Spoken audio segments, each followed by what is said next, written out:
SADI version 6, possibly the most powerful high-end DAW of the last 20 years, has just gone native. SADI 6 now comes in 4 powerful versions with unparalleled workflow speed, including the market-leading Sound Suite. SADI version 6, the best just got better. JG Harding here at NAB 2011 in Las Vegas. I'm here with Stuart, Director of Blackmagic Design, and he's going to talk us through the new Resolve 8 and Resolve Lite, which is a free and cut down version of Resolve. Take it away. That's right. So we've got DaVinci Resolve Lite, which is it's been a great announcement for us. I think that 12 months ago, when we actually introduced the Mac version of Resolve, we started to introduce new users to it. This year what we've done is that we've produced a Lite version which is cut down. It has 2 nodes of colour correction, works in a HD environment, albeit you can actually work with 2K and 4K clips on the timeline. We've taken away some of the features like the 3D stereoscopic features, but really this product is there to create that community, to give people the opportunity to work with colour correction when maybe they've not considered it in the past. But in addition to that, what we've then done is we've also done an update on the full version of Resolve. So we've now gone to Resolve 8, which is probably about our 4th or 5th release in the last 12 months. And that includes now OpenCL support, so you can work on a MacBook Pro or an iMac.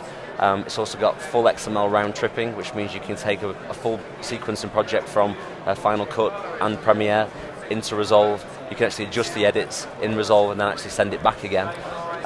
There's also stabilization as well, so you can now do a multi-point stabilization where you take an image which might be shaking or rocking, you apply that stabilization and smooths the whole thing out. We've also got enhanced noise reduction along with curves as well for color grading, which means that editors who are familiar with working with curves, will feel happy now that that's a function of Resolve. So you've added a few more post-production features as well as expanded the compatibility of the software. It's nice to see sort of noise reduction in there as well. That's a very common post-production process. A lot of people will be buying a separate plugin for that, but now with Resolve 8, you've got that built in. Yeah, I think what we've tried to do is listen to our customer base over the last 12 months and really draw up a list of what those key importances are. I think that what's happened certainly in the last 12 months is our user base is diversified quite significantly. We've got feature films like the Fighter, which were graded on Resolve. Big post houses over in LA. People like Modern Company 3, Technicolor are all actually using our products. But at the same time, we're seeing a lot of independent guys who are working with it on projects that maybe you wouldn't usually consider color correction to be used.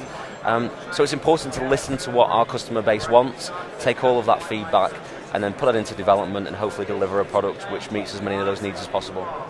So there you have it, not only the new features in Resolve 8, but also you can get a taste of the very colour correction software used in something like the Fighter for free. I mean, you can't say no to that, can you? That's great news. Yeah, no, that's what we're trying to do. We're trying to give everybody the opportunity. Let's try and reduce the barriers of entry. Let's give people as much of a chance to get their hands on colour correction. Because at the end of the day, I think that colour correction is one of those art forms that really people have to experience to be able to understand the power of it. Excellent. Thank you very much for talking us through. No problem. It's always a pleasure.